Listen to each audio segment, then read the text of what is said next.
All right, thanks you guys. Man, it's good to be here among so many friends. Isn't it great? All right, very happy to be here. So, if you saw the debate last year, I'm basically going to say the same thing again, only not in an argument with a lady. But I think as we all know, from even if you only kind of keep up with the news on a cursory sort of basis, the war in Ukraine for the last year and more has just been an absolute catastrophe for the people of that country, for the conscripts on both sides. You know, and believe me, I know, especially anybody here who has fought in Iraq and Afghanistan, getting blown up by roadside bombs and all of that is no picnic either. But this is trench warfare.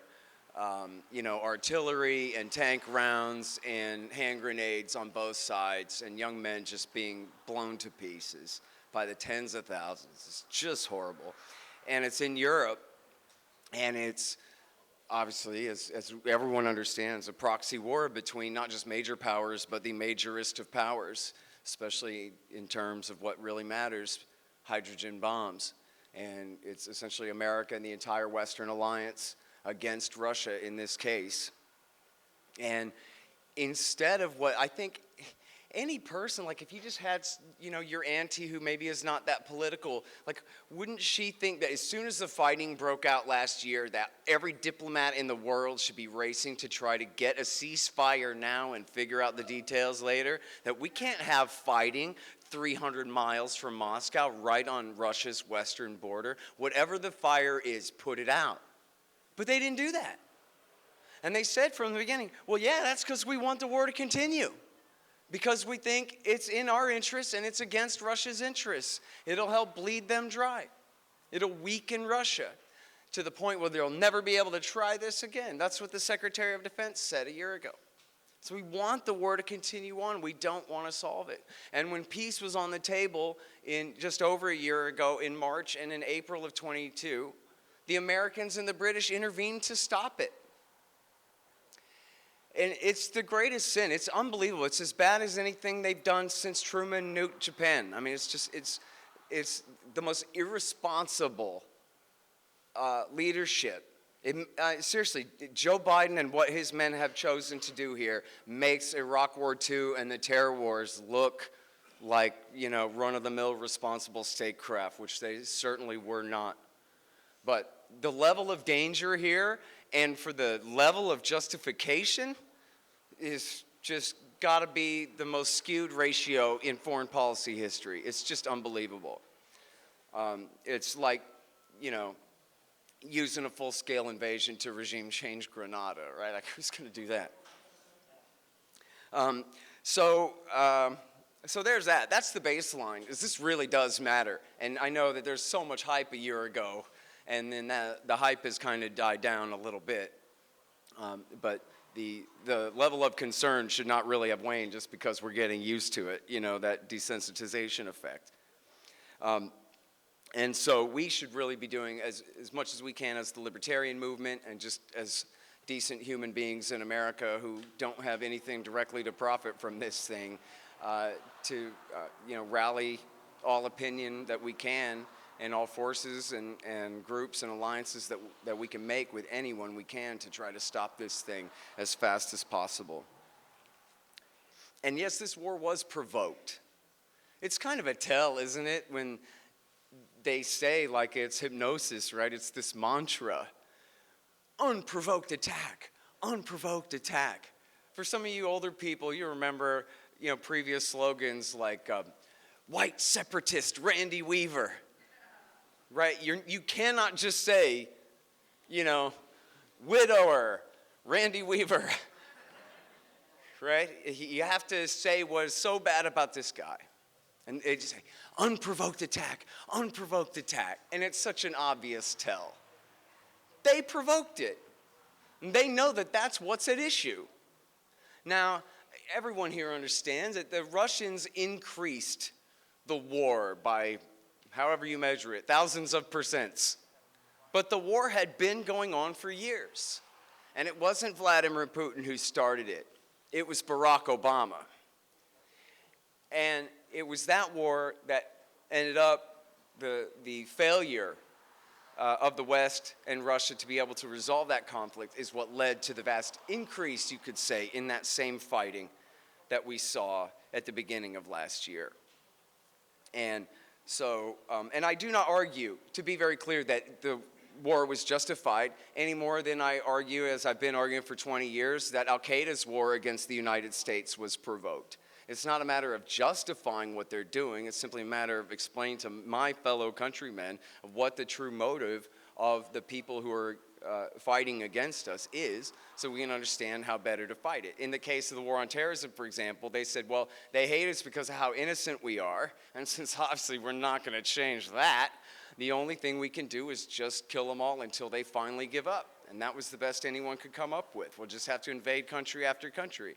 But once you understand that, no, they just hate us for supporting the Israeli occupation of Palestine and Lebanon, and for supporting all the kings and sultans and emirs of Saudi Arabia and the Emirate states in the Gulf, and occupying Saudi bases, the holy peninsula of Mecca and Medina, in order to bomb Iraq every other day for 10 years straight. That it wasn't radical Islam at all, but radical politics that motivated the attack against us. Well, then now you're kind of open to... Oh, there you go. You know, possibly a new argument that, hey, maybe if we stopped pissing these people off, they'd be less motivated to come and attack us, since it really was Bush Sr. and Bill Clinton who started it, not Osama bin Laden. That kind of a thing. Context matters. And think about, honestly, 10 years ago, 20 years ago, if you're good on Iraq War II, they said, you're pro-terrorist. And people actually believe that. Yeah, my neighbor, he's totally pro-terrorist. Does that make any sense? Especially in hindsight, it's completely ridiculous, right? It was just the people who knew that Saddam Hussein wasn't in bed with Osama bin Laden, and the people who were dumb enough to believe it, that's all. So we face, of course, the same thing today. A lot of people get accused of somehow being partisans of the Russians, but I mean, is that really true outside of like some parts of 4chan or something, that there's some movement dedicated to Russia's point of view and future in this country? There really isn't so, not even among Russian expats. You know, like in the Cold War, the last Cold War, you got to differentiate, there really were American communists, and especially before the Second World War, you know, many more of them, and who were very dedicated to the Soviet Union, and some of whom even after the Second World War remained dedicated to the Soviet Union, which is a severe ideological commitment to Marxism and the Kremlin and all this stuff. We have nothing like that in America today. Putin has no cult of personality in America. The Kremlin has no cult of, you know, a superior form of government that Americans uphold in any way. There's just nothing like that. Not the leftists. I mean, Putin, they try to do that too. Putin is essentially like a center-right conservative Orthodox Christian, right? We already have center-right conservatives in America. There's no need for American characters to be replaced with him in our imagination as some kind of ideal. And if you look at leftists, progressives, and liberals, obviously definitely not liberals, but leftists and progressives, and if you look at conservatives and populists and libertarians, no one cares about Vladimir Putin. No one's sitting here saying, you know, oh, the poor guy, or only if we could, you know, only prioritize the feelings of the Russian people because we care more about them than ourselves, or some kind of thing. You don't hear that argument anywhere. All it is people trying to tell the truth, and then people trying to lie to you, and gaslight the people who are telling the truth, that this isn't the true history. But we know the history. And so, anyway, to wrap up just on that point, I mean, my metaphor, which it isn't perfect, but like if this is a bar fight, I believe that America really had Putin's back to the wall. I don't think they really had him in a corner where he had no choice. But then again, you put a guy like that's back to the wall, he might not wait till you got him all the way in a corner. And you got to know what kind of bully you're dealing with in a situation like that. The Americans clearly were the ones who picked this fight. It doesn't mean if you shove a guy, he's got the right to stab you, you know, but you probably shouldn't have shoved the guy with the knife then, maybe, you know. Now here's the short version of how they provoked this thing, if I can try to sum it up. You know, as many people know, and I'm glad this is becoming more and more a popular history that people understand it. When the Soviet Union was breaking up, And Gorbachev, the last premier of the USSR, was pulling his troops out of Germany and out of Poland and the rest of Eastern Europe. He was doing so on the basis of this, you know, like genuine friendship that he had made with Ronald Reagan, and then at least a real respectful relationship that he had continued with H.W. Bush. Reagan and Gorbachev really had begun to end the Cold War in 1985, and really in 1986. Before anybody, you know, the unraveling of the USSR and the domination of the Warsaw Pact in Eastern Europe didn't really begin until 1988. And so it was in the atmosphere of trust and friendship that all this was happening. And the Americans had promised Gorbachev that if you will remove your troops from Germany, then we promise not to move our troops 1 inch to the east. Now, there's more quotes than just that one, and the critics are right that it's a little bit nuanced, that direct quote is actually in regards to whether we're going to move our forces in, if he allows the reunification of Germany from Western Germany into Eastern Germany. They weren't necessarily in that moment talking about all of Eastern Europe. However, in all of the conversations surrounding that, they did. And they made the point over and over again, we won't take advantage of your withdrawal at all. We won't move into your sphere of influence at all. And this was the Americans, the British, the French, and the Germans told them over and over again, and including at a couple of points the European diplomats had stated that, well, look, if we can't move into Eastern Germany, then obviously we can't move into Poland or the Baltics. And so that was the understanding, even though that part wasn't written in a treaty or an agreement, that was the understanding upon which the treaties were signed and which the withdrawal was based. And for people who say, well, like Peter Baker in the New York Times, well, that doesn't count if it's not a treaty. Well, when Robert Kennedy Sr. made a secret deal with the Russians, the Soviets, that we will pull our Jupiter missiles out of Turkey and we will promise forever to never invade Cuba again if they will withdraw their nuclear missiles from Cuba. That wasn't a treaty. That wasn't in writing. That was straight up nothing but RFK's handshake with, I forgot his name.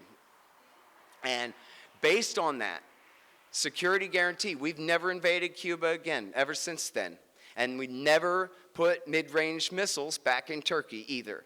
Ironclad agreement. And it had to be meant when they said it or it wouldn't have worked. And so, and it's not just that. And there's a great scholar named Joshua Shifrinson who goes through and he explains how all through the history of the Cold War, our entire relationship with the Soviets in Europe was based on informal agreements about how we operate Checkpoint Charlie in Berlin and all of these different things. And so the idea that somehow, oh no, but these don't count is just a damn lie by promise breakers is all it is. And Shifrinson especially shows in the documentation that Bush Sr. and his men, they knew they were lying before Bill Clinton ever came to town. They were promising the Soviets, we're going to turn NATO into a political organization, sort of like a super EU that includes the US. And to replace it as a military structure, we're going to create the new Partnership for Peace. And Russia, Ukraine can join too, all of you. And the idea was even maybe we would bring Russia in before we brought in the Eastern European nations so that the Russians wouldn't be afraid that this thing was pointed at them in any way. That was the anticipation, was that they would be worried. But the thing is, they knew that that was just PR and that that was what they had to tell the Soviets at the time to get them to withdraw all the way and to allow the Soviet Union to unravel. And then, although I would note that even then in the Bush Sr. administration, they said, well, look, we're only talking about taking Eastern Europe. It's not like we're going to go all the way to Ukraine or the Baltics or anything crazy like that. Eastern Europe ends at Slovakia at the worst, you know. But anyway, so Bill Clinton came in and he played the same game. And you guys can find so much documentation of this at the National Security Archive at George Washington University, where they declassified finally all the documents. They published them there, and they have great analysis and all the quotes there. And it's called, the first one is called What Gorbachev Heard, and the second one is called What Yeltsin Heard. and meaning all of the bullshit that the Americans promised them, all the things that they said that they would later break in order to get them to acquiesce as America expanded their sphere of influence further and further. Now, let me make sure I didn't forget any big deal under H.W. Bush here. So Clinton also famously sent the Harvard boys, led by Larry Summers, to go and help restructure the Russian economy. They called it shock therapy, but all it was just corruption. And they took what was literally a communist, Marxist economy where the national central government owned and controlled all industry. And they just parsed it out to a few connected KGB types and mobsters. It ended up with 7 major, essentially just mafia guys, owned all the industry in the country. And through various scams, aided and abetted by the government, first of all through massive inflation and hyperinflation, which just wipes out the savings of anyone who has anything, and means that essentially only the connected are going to be able to do anything now or have access to capital, do anything now. And then they had loans for shares and these voucher schemes and all of these things to essentially just liquidate. Mostly they handed over all of Soviet industry or former Soviet industry to these oligarchs, but they a lot of times just liquidated it for the cash and moved to Tel Aviv or New York or London, and just, you know, it's unbelievable. I have the research in the book that I'm working on now where they estimate, the real experts estimate that the excess death rate in the 1990s in Russia is in the millions. Some say more than 6 million excess deaths of Russians. I mean, just imagine a literal communist economy, a very industrialized one at that, but a communist government, and we change it to an America-style capitalist system, at least they sold it that way, and 6 million people die of, you know, essentially being deprived to death, right? Dying at younger ages, drinking themselves to death, suicide and illness and disease, and, you know, joblessness and homelessness. It's deindustrialized the entire country, just ground it into the dirt. And I know you guys are saying, come on, Bill Clinton was doing his best. But the thing is about that is it's really not right. And Jeffrey Sachs, who was one of the guys and who's now really doing heroic work on this stuff, I give him credit for it. He was one of the guys involved in this. And he finally quit in 1994. And he says, at least now, I don't know when I think maybe even then he said that he thought this was deliberate. And the Americans were kicking the Russians while they're down. And sorry, I'm repeating myself from the debate last year, but I think this is important. That when I was a kid, and this is mythology. I'm not saying it's 100%, but it's the thing. When I was a kid, I was raised to believe that unlike the stupid and selfish and greedy and vindictive French and British after the First World War, who ground Germany into the ground and planted the seeds in the fertile soil for the rise of the Nazi Party, that we didn't do it that way. And after we beat Japan and Germany, we made friends with them and rebuilt them, and now they're with us and we're all cool, and that's how we should do it to avoid Hitler's, right? And then, so what do they do in Russia? They go back to the Versailles model. We win, you lose. We get to strip you of all your outlying territories. We got to inflict this hyperinflation on you. We get to destroy all your economy, let a bunch of foreigners and connected gangsters come and buy everything up and take everything you have from you, and you can't do a goddamn thing about it. And then they're surprised when Vladimir Putin comes to power and has the support of a strong Russian nationalist right to put an end to that. And of course, what he did was he got rid of all our oligarchs and replaced them with his own. But what'd you expect him to do? And by the way, Hitler, he's not. He's a lot more like Hindenburg, and I think, we might regret when he's gone, depending on who's standing to his flank and ready to replace him. Medvedev, who stood in for him for a little while there, is much worse than him now, for sure. But anyway, so Jeffrey Sachs says this was deliberate. This was America deliberately kicking the Russians while they're down, deliberately, absolutely destroying their economy and grinding them into the dirt. And then, of course, he helped rig the election of 1996. You can read a Time magazine article all about it, how they spent billions of dollars to influence that election there. And the mythology, it was the only way to stop the communists from coming back, but that's not true. And Ann Williamson, who used to write for the Wall Street Journal back then, talked about the more pro-market and less corrupt forces in Russia who were being ignored at that time when Clinton was supporting the absolutely corrupt Yeltsin instead.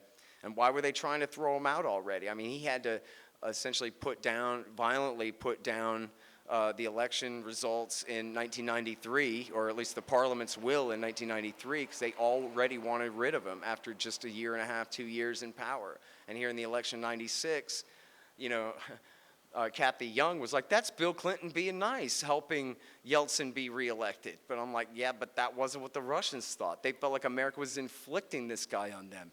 Like, imagine if Russia had rigged an election here and installed some goon like Donald Trump as president, how people might freak out. If something like that actually were to happen, not just for pretend. Also, of course, the Bosnia and Kosovo wars were both fought against the Serbs, who are the Russians' ethnic kin and close allies, and over the Russians' dead body. There was nothing to do about it. And in both cases, and the same in Chechnya, you guys won't be surprised to know that Bill Clinton backed bin Laden's Mujahideen terrorists. And in fact, two of the hijackers from September 11th, the guys who were probably the CIA is most implicated in trying to recruit and maybe recruiting. The guys from the San Diego cell who crashed the plane into the Pentagon, they had earned their stripes as bin Ladenite terrorists fighting for Bill Clinton in Bosnia in 1995. And the same for Khalid Sheikh Mohammed, who's in Guantanamo Bay to this day, who's alleged, I think, credibly, to be the primary organizer of that attack. That was how they were too young and too late to have fought in Afghanistan for Ronald Reagan. They earned their stripes fighting for Bill Clinton. Now, Al-Qaeda had already started attacking us beginning in 1990. They killed a rabbi in New York, and then, of course, in 92, well, I don't know, of course, in 92, they tried to kill some Americans in Yemen, and in 93, they almost knocked one World Trade Center tower into the other. Bill Clinton's still backing them the next year and the year after that anyway, as they're attacking targets all over the Middle East, etc. He did the same thing with the Kosovo Liberation Army in 1999, who were a bunch of terrorists and gangsters, and their speciality was knocking you out and stealing your organs to sell on the black market. And, Hashim Thaci, their leader, Joe Biden, Senator Biden then called him the George Washington of Kosovo, which maybe is true because George Washington used to steal the teeth out of his slave's mouth and stuff like that, so you never know. Well, according to Murray Rothbard. And then the same thing in Chechnya. And, when Putin declared war a year ago, he said, and I kind of like this because it's like when you're talking about the Oklahoma City bombing, like, hey, I know this sounds like a kooky topic, but trust me, there's like something really to this. He goes, look, let's be adults about this, okay? We know that you and the British backed Al-Qaeda in Chechnya in 1999 and 2000. Don't lie. He said that a couple of times, and it's true. And in the new book, I got more research than I thought I could find on it, and it keeps coming. And I got to figure out how to trim that section down. But there's quite a bit about, especially America, but also the British, helping to back the bin Ladenites in the war in Chechnya. And which, look, that's not to defend the Russians' behavior in that war. I mean, they leveled Grozny, committed mass war crimes in doing it, but then what would America do if the Russians were supporting a bin Ladenite-led insurrection on our southern border? Something a lot like that is what they would do. Again, not to excuse it, but just to show that there's no unique evil there when it's America on the side of the bin Ladenites, who at that time had already bombed our embassy, our two embassies in Africa, and the Khobar Towers, which they blamed on Iran. Anyway, and then NATO expansion. The first round of NATO expansion was Poland, Hungary, and the Czech Republic. And I didn't really realize this until recently, the last couple of years anyway, that when they launched the aggressive war against Serbia to break off Kosovo, that was literally 3 weeks after the final ceremony of bringing these three new countries into the NATO alliance. And the whole time they're saying to the Russians, don't worry about it, man. All it is, Boris, is a defensive alliance and nothing for you to be worried about. As soon as they expand it, they launch an aggressive war. And they knew, of course, they couldn't get a UN resolution to so-called legalize it because the Russians would have vetoed it. So they just went ahead anyway with their coalition of the willing, the NATO alliance, and launched the aggressive war on behalf of, again, a bunch of gangsters and heroin dealers and organ smugglers is who they fought that war for in Kosovo. Which is just incredible, but, there's pipeline politics and other very, very important things like that that make it worth it, I guess we're supposed to understand. And by the way, Ron Paul warned about this at the time. You can read it in A Foreign Policy of Freedom and, in the various articles. I'm sure if you go back and check his archive at Lou Rockwell, our antiwar.com archive for him only goes back to, actually, you know what? It might go back that far, too, where you can find Ron Paul. And I remember watching him on C-SPAN giving speeches about this then, that we just should not be doing this. And the thing is, it wasn't just Ron Paul and Pat Buchanan. It was actually almost all of the older foreign policy establishment at the time. So it's true that Henry Kissinger and Zbigniew Brzezinski were for it, especially Brzezinski was pushing it. However, George Kennan, who had coined the containment policy back in the 1940s with his long telegram as a State Department ambassador to the Soviet Union, he was against it, as was Bill Clinton's Secretary of Defense at the time, William Perry, and in fact, Robert McNamara, who had been the Secretary of Defense during the Vietnam War, and many of, some of you guys might remember Senator, was it Ben Bradley that had run against Al Gore in 2000? Bill Bradley, thank you, who he was a bit of an expert on Russia and knew better than this. And in fact, Ike Eisenhower's granddaughter, Susan, organized an open letter that was signed by 75 leading ambassadors and older, but still ambassador, maybe more so. They understood much more than the young guys, I guess. Ambassadors, admirals, and CIA directors and cabinet officials saying we should not be doing this. And in fact, you can find this in William Perry, again, the Secretary of Defense at the time. It's in his memoirs, and it's in an interview that he did with The Guardian, where he officially blames himself personally, as he puts it, for the entire deterioration of American-Russian relations since that time. Me, my fault. And they go, well, how can you say that? Why do you say that? He says, well, I could have taken the National Security Advisor, Tony Lake, or the Deputy Secretary of State, Strobe Talbot. I could have taken them aside for one-on-one meetings and given them the right act. And I could have written a really long paper for the president, and I could have demanded a one-on-one meeting with President Clinton, and I could have threatened to resign. And I could have resigned, and I didn't. So I thought that if I stayed, maybe I could help make it a little less worse. And people say, come on, it's not your fault, but I'm not willing to accept that.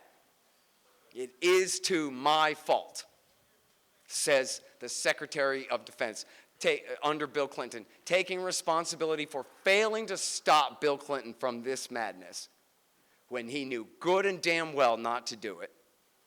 When all he had to do was quit and stomp his foot while he did it, and he could have probably stopped it, and he didn't do it. And then he blames himself for the entire deterioration of American-Russian relations since then. To him, this is the original sin of the post-Cold War world, and it's his and Clinton's for doing it, not the Russians for being upset at what they had done. Now, W. Bush comes in, and he was not a very good leader.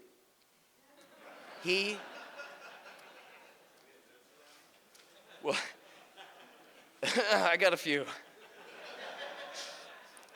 In the new book, 2,500 so far. And that's just the Bush chapter. No, so the worst thing he did was he brought 9 new nations into NATO, with Putin just stomping his feet. You know, Putin had asked to join NATO in the summer of 2001, before 9/11 had happened in July. He had asked Colin Powell, well, look, I mean, we're really upset about this and worried about this. You're bringing in all these countries that hate us into this alliance on our border. And they're like, no, it's just defensive. We're just keeping the peace. We're just spreading the umbrella of security. And he goes, well, can I join? And then that way we don't have to worry about it. And Colin Powell's like, oh, hang on, I'm getting a phone call. I refused to even answer him and walked away and left and wouldn't even say a thing to him. And the same thing had happened to him under Bill Clinton, too, where they just blew him off. We don't want to talk about that. Not that I'm saying that would have been the right thing to do, but it goes to show the concern that they had at the time. And on September 11th, Putin's the first guy to call W. Bush, the first foreign leader. And he says, what can I do for you? You need my airspace? You got it. You need my former bases in Kyrgyzstan and Uzbekistan? You got them. And Bush says, okay, because after all, we were the ones switching sides in the Afghan war, not the Russians. So you want to come and fight the Pashtun Mujahideen for us? Good. And on behalf of the Tajiks, fine. And then how did Bush thank him? He turned around 2 months later and he tore up the anti-ballistic missile treaty that limited us to just a couple anti-ballistic missile bases. And the thing is, you might think, well, that sounds just defensive. And I guess I would say that, look, if that's all we had was a bunch of defensive anti-ballistic missiles, then that would be fine. But that's not all we have. Instead, that tilts the balance from mutually assured destruction toward the possibility of a first strike, against their powers. And so this is a huge concern. That was the purpose of the treaty. That's why Richard Nixon negotiated the treaty in the first place. If we just build more and more defensive missiles, they're just going to build more and more offensive missiles. And then they're going to build more and more defensive missiles. Then we're going to build more and more offensive missiles. And it doesn't stop. So that was the purpose of all the SALT treaties and all of those treaties from that era, was to try to just call a halt at a few tens of thousands of H-bombs each. Ought to do you, And so Bush tore that up, and not only did he tear that up, but he put these anti-missile bases into Romania and Poland, and the radar stations in the Czech Republic. And now, Bill Clinton had promised in 1997 that we won't do that. We're going to bring these countries into NATO as we expand, and they created the NATO-Russia Council, where we'll consult with you about the decisions we've already made without you. But we promised not to move Western military equipment into the new Eastern European member states. But then, and I have the quote from bad guys quoting him, his friends quoting him, saying, yeah, right, until we wake up one morning and change our mind about that, which is exactly what happened when W. Bush woke up one morning and changed his mind about that and said, we're going to put these anti-missile stations in Romania and Poland. Now, the thing of it is, Vladimir Putin said, listen, you're tilting mutually assured destruction toward the capability of a first strike, meaning that our guys think that they could do such a good job on the first strike that they could shoot down what's left of what the Russians have to retaliate with, that they could get away with winning a nuclear war somehow. Mutually assured destruction says we can never fight it because no side could ever win it, and we know it, right? So he's saying if you change the balance from mutually assured destruction, you're putting me in a bad spot. I got to change it back, right? But W. Bush says, but that's bullshit, man. Come on, look, we're only putting a few missiles in here. There's not enough, they're called Sparrows, the anti-missile missiles. There's not enough defensive missiles here to shoot down a salvo from Russia. We're not stupid. Touche. Good point, right? Well, so what are they for then, W. Bush? He says, well, they're to shoot down an incoming missile attack from Iran. Iran? But Iran doesn't have missiles that can reach Poland, and Iran doesn't have and is not making nuclear weapons, and Iran ain't got beef with Poland. And when he first said that, and I admit, I cannot find it anywhere on the Wayback Machine, but I know it happened because it's in my brain, that when Bush first said this stuff at a meeting in Europe, I don't know if it was the G7 or what it was, but when he first said this, all the diplomats in the room broke out laughing. It's to protect from Iran? What the hell is he talking about? And then it's just like, 3-4 years later, Barack Obama says the same thing, and they're like, yeah, no, that's a real concern, Iranian nuclear. But then, so that doesn't make any sense either. And Vladimir Putin agreed that, but that doesn't make any sense either. But here's what does make sense, is that those Sparrow anti-missile missiles are launched from the Mark 41 missile launchers. And the Mark 41 missile launchers can also hold Tomahawk cruise missiles, which can be tipped with hydrogen bombs. In other words, America was at least, nibbling at the edges, messing and tinkering with the spirit of the Intermediate Nuclear Forces Treaty, Ronald Reagan's great achievement of 1987, which kept all medium-range nuclear missiles out of Europe since that time. And America was, okay, we're not putting the missiles in yet, but we're putting the launchers in. And there was no inspection regime for the Russians to come and check and reassure themselves that, okay, those are all still sparrows. See you guys again in 3 weeks, and any of that. So this is a huge concern that the Americans are essentially putting, if you look at a map, where Poland is and where these stations are, that they're putting these missiles within, a half hour, 20 minutes of Moscow and St. Petersburg, and severely increasing a potential, at least, a latent nuclear threat of a first strike against the Russians. And they knew that that was what they were doing with it at the time. And in fact, Colonel McGregor says that he told them in 2004, if you do this, you have to have an inspection regime from the very beginning. You have to have an open door policy for the Russians to come and check these missile tubes whenever they want. Because you can swap the missiles out in like an hour and a half or whatever. It's a little bit of an operation, but it can be done fairly easily. And he said, they are going to be terrified of this. Why would you terrify the Russians unnecessarily? Just let them look at the damn missile tubes. No. What are they going to do about it? That was the argument. And I have that in the book. I have that quote after quote after quote, including from William Perry himself. The attitude was, fuck them. What are they going to do? Nothing. That was the attitude of the Americans. Not good sports at all. The worst of bullies. So the other thing that W. Bush does is he launches the color-coded revolutions. Now, these really started under Bill Clinton with a few failed attempts in Albania, and I forget what, in like 96, 98. The first real successful one, I believe, was in Serbia in the year 2000 when they overthrew Slobodan Milosevic. And what this is these color-coded revolutions, essentially they're coup d'etats dressed up as revolutions.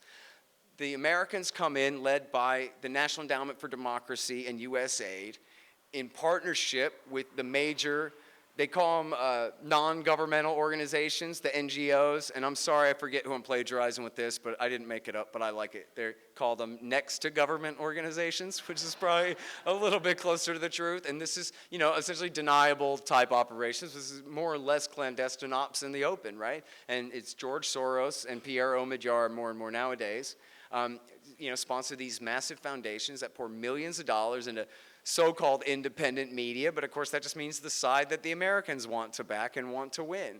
And it's, a massive, again, think of Russiagate, which wasn't even true.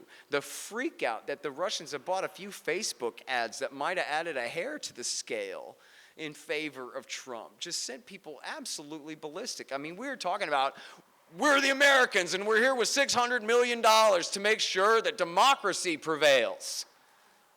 Meaning, our favored parties, and not one person in the country is confused about whether we're here to selflessly promote self-government for you guys just because how much we love you, or whether this is all in favor of American interests at the expense, especially, of course, of the Russians. Clinton did it first in Serbia, but W. Bush pulled it off with the Rose Revolution in Georgia in 2003. And then they did the Orange Revolution in Ukraine in 2004, where they prevented the guy from the Russia-leaning, although it's not like he's a slave of the Russians, Yanukovych. He's somewhat of an independent guy, although obviously corrupt, like they all are there, like they all are everywhere, but maybe especially there. But they, and possibly he stuffed some ballots and stole the election. I don't know, but I sure don't believe the source, which is all the American-backed groups and their exit polls. That's basically the scam. Oh, whatever the election results say, they must be a lie, because our exit polls say different. And why are we supposed to trust the exit polls more than the ballot count? Because they say so. And so that's how they pulled it off in Georgia, and then that's how they pulled it off in Ukraine. They prevented Yanukovych from taking power rather than overthrowing him in that case. But then he got elected soon after. We'll be back to the coup that finally got rid of him again for the second time, and finally in 2014. But after the Orange Revolution in 2004, they moved on in 2005 to Kyrgyzstan, where they succeeded, at least for a little while, in overthrowing the government there in what was called the Tulip Revolution, or the Lemon Revolution. And then they tried and failed in Belarus with the Denim Revolution. And they tried and failed in Lebanon with the Cedar Revolution. So these things don't always work out. Some Soros-backed guy on Twitter calling me a conspiracy kook was saying, oh, you claim they're magic and just do whatever they want and get what they want. Like, dude, I just listed all the times that it didn't work out, but that they tried it. What can I say? Same thing happened you guys probably remember this one best of all, is the Green Revolution in Iran in 2009, the first year of Barack Obama. Those groups, and I got great citations for this, those groups were backed by the National Endowment for Democracy, which, as the former CIA officials themselves told the Washington Post, does the job of what the CIA used to do clandestinely. They do it openly, and as they put it, openness is its own deniability. Yeah, we're stealing your election, but we're doing it right under your nose, so it's not a CIA plot. It's just there's nothing you can do about it. And we say we're on the side of the youth and the angels, and so what can you do? And they just pull it off many times, not always, but over and over again.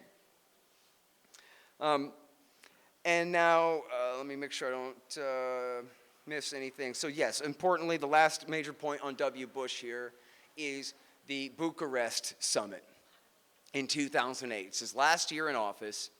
Now, famously, you guys might have heard Robert Kennedy talking about this recently. It's a State Department memo by our current CIA director. Well, not really ours, is he? Joe Biden's current CIA director, William Burns, who was at that time the ambassador to Russia. And he writes this memo to Condoleezza Rice. It's called Niet Means Niet. And he says, I just sat down with Sergei Lavrov, and man, he just read me the Riot Act. And he just said, damn it, you guys have to stop with this. I know that you guys think that it's fine and you can just do what you want, but I'm telling you, I need you to take me seriously. These are severe red lines for the people of Russia, for the government of Russia. You just can't bring Ukraine and Georgia into the NATO military alliance. You just can't do it to us. He says, if you do, especially in Ukraine, you could cause a civil war, and then we might have to choose whether or not to intervene in that civil war, which is a decision we do not want to have to make. So please, just don't push your luck this far, man. And the way that Burns writes it up, and whatever, that's the job, but you can kind of tell that Burns, has made a choice to do a good job writing this memo, right? Instead of just like, well, they're grumbling again. It seems like he's going the extra mile to make sure that Rice understands just how dangerous this is. And then that's in February. And then in April, they go to Bucharest. And even though the French and the Germans absolutely put their foot down, and for one reason only, not because it's going to cost too much money or because Billy said something about Susie. No, it was one thing. This is going to unnecessarily provoke the Russians. We should not be doing this. That was Angela Merkel and Sarkozy at the time. And so they absolutely refused, but Bush said, well, I'm still going to put out an announcement that we're going to bring them in someday. So we're not announcing a membership action plan, but we're announcing a half-assed one at least, and they couldn't stop him from that. And it's the same difference. Ultimately, it meant they weren't backing down. The Americans were still determined to do it, and America's, of course, the big dog in NATO. And so, it's 4 months later, war broke out in Georgia. And this is, I know not in this crowd, but I don't know, this will be on YouTube later, and people need to know, we're not talking about our Georgia. A lot of people never, and look, like I know that when this happened, I heard an anecdote in the last year that when this happened and someone said the Russians have invaded Georgia, that there are people who are running to the telephone, terrified, calling their friends and family and making sure that everyone's okay. They don't know enough about what's going on in the world to know why that's just totally impossible and must be a mistake or must be something. But we're talking about tiny little former Soviet Georgia, we often call it, right? Between the Black and Caspian Sea, which is, I know Prince Caspian, but it's not just pure fantasy. There's really a thing called that far away from here, like 8,000 miles east of here. So anyway, this is the guy, Saakashvili, who'd been installed in the coup of 2003. he knows he can't join NATO if he has unsettled borders, but he's got 2 breakaway provinces from the time of the fall of the Soviet Union, Abkhazia and South Ossetia. And he decides he's going to settle those borders with an aggressive attack and to reabsorb South Ossetia. And he does that and loses because there are Russian peacekeepers there under a deal that had been brokered by the EU. And, I don't know if it had a UN stamp of approval on it, but close enough, a Western one. And so they were there by all rights legally. And Russian peacekeepers, I believe 10 of them were killed in the initial assault. And a bunch of civilians, too. They attacked apartment buildings and killed hundreds of civilians. And so then the Russians came under the tunnels under the Rocky Mountains and beat the Georgian forces back. And we have it on pretty good authority. Ron Suskind, and I can't ever remember. I know there's 2 or... Oh, no, I interviewed a guy. I'll have the footnotes in the book, goddammit. That Dick Cheney wanted to launch missile strikes on the Rocky Tunnel to destroy the tunnel under the Caucasus Mountains and collapse the tunnel onto the Russian armored divisions that were coming through the tunnel. And W. Bush said, all right, who on the table here at the table agrees with Vice that we need to attack the Russians today? And everybody went like this. I think Hadley had already gone around and made sure that nobody was going to raise their hand, and then they went on from there. But, this is a guy who was 1 heartbeat away from the power to decide himself in the last months of their power there, was willing to kill Russians in large numbers in a war that our sock puppet had started. And then if you guys remember 2008, they lied about it for the rest of the year until finally in November, the New York Times admitted that, yeah, we were lying. It was Georgia that started the war, not Russia. But of course, if you're reading antiwar.com, you knew that. So Obama comes in, and Obama does a lot of things. And I'm very short on time already. So let me just say very briefly that the worst thing that he did in terms of relations with Russia, expanded NATO, fought a war against their interests in Syria, a very dirty war. But he sponsored a coup d'etat in Ukraine in 2014. And it's complicated, but it's in the book. You'll have to buy it. You'll like it. It'll be out by Christmas, maybe. He used a bunch of Hitler-loving Nazis to do it. And Ukraine, of course, has a very ugly history from the Second World War. They'd been, of course, conquered and ruled by the Soviet communists, starved to death by the millions in the Holodomor. There are many Ukrainians who greeted the Nazis as liberators when they came to force the communists out. And then, of course, those people really got their asses handed to them when the communists won the war after all. And then the CIA backed the Nazi militias, hiding out in the woods and fighting rearguard militia actions against Soviets through the 1950s. And there's a long and ugly history here. And there are radical right groups. In America, people call each other commie and Nazi, but really they're just talking about Republicans and Democrats. Over here, you got some really bad blood over this stuff, very bad blood. And in the West, you hear all the time the establishment side say, oh, come on, there are barely any Nazis at all. As though anyone said there are millions and millions and millions of Nazis. But no one ever said that. That was never the argument. The argument was Nazis did the coup. It was a bloody street putsch. And they were the ones who got it done. And at least 10 of them took major positions of power in the new government. And the first thing they did was start provocative actions against the Russians, including threatened to cancel the Kharkiv Pact that allowed the lease of the Russian naval base at Sevastopol since the end of the Cold War.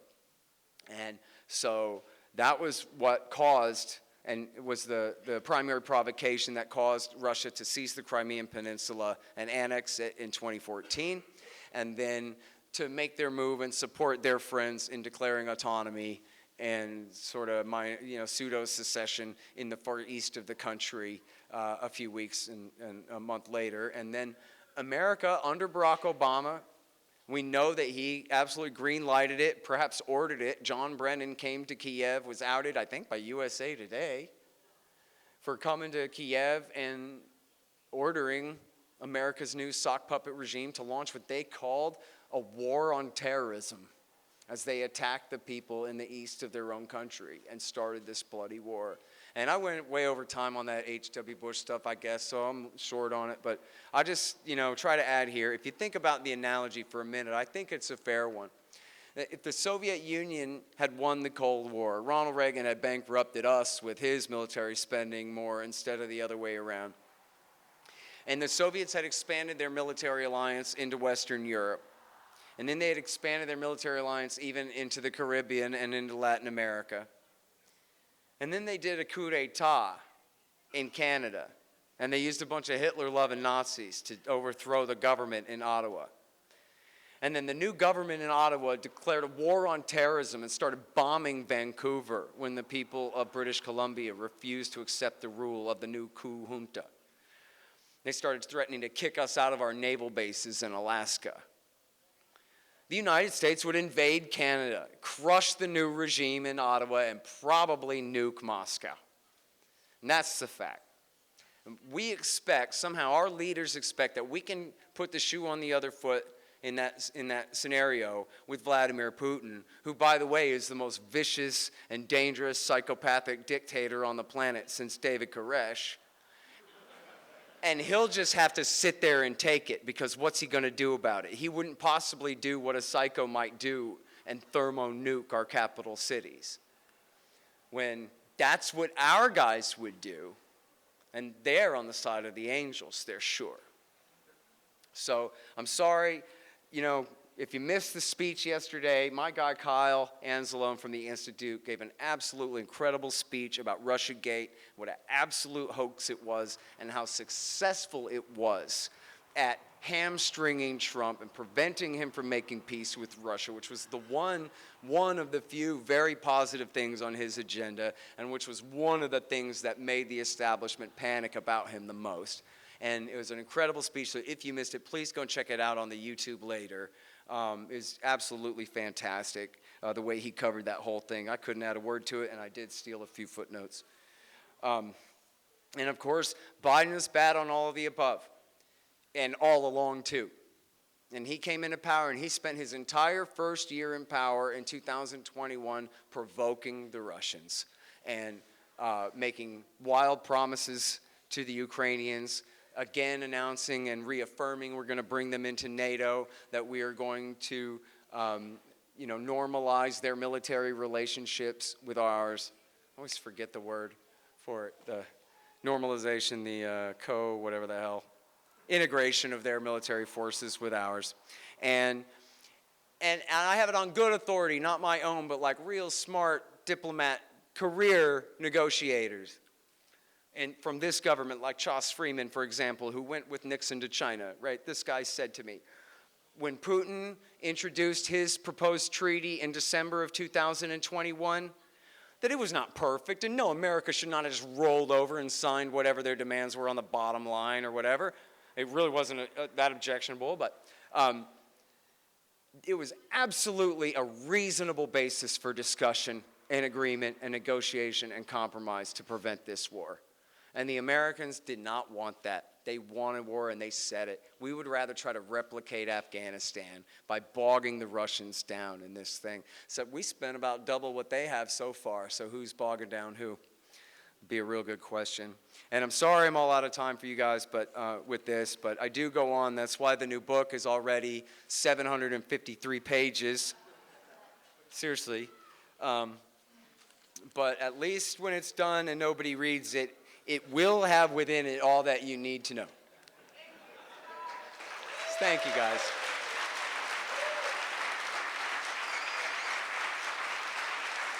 I don't know.